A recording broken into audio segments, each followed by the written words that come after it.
Hey there, Craig Grabow with Central Lawn Care. I'd love for you to take a moment to talk lawn and landscape with me. Today we're going to be talking about turf coverage. So, turf coverage in our area, which is northern Kentucky, just south of Cincinnati, is all going to be dictated, and this is going to be anywhere in the country, by the type of seed that you use. In our area, we use turf type tall fescues as our dominant turf grass that's going to be grown. That type of turf grass grows as what's called a bunch or a clump grass.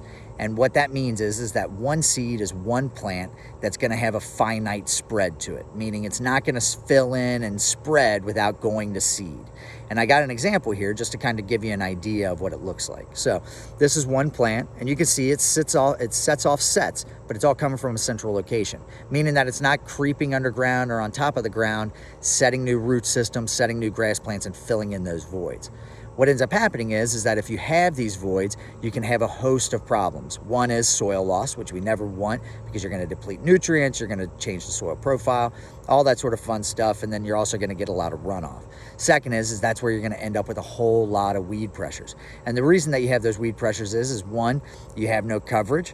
Two, there's a lack of competition, and so that weed goes ahead and finds its way in there. Three, you have a runoff, which is not good either, but a breakdown of the pre-emergent that is put down early on.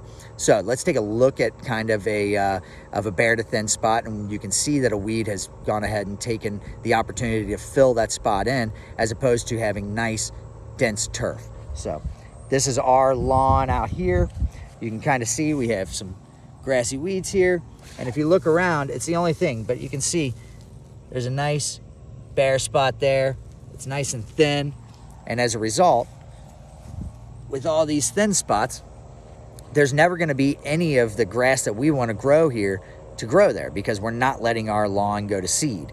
And unless we add seed to it, it's never going to fill in with the lawn that we want, which means that weeds are always going to find a way to populate there, which means that then they need either a chemical control or something of the sort if we're not taking care of them culturally. So when you think about it next time, overseed. Just fill that spot in. I really appreciate you taking a moment to talk lawn and landscape with me. Talk to you next time.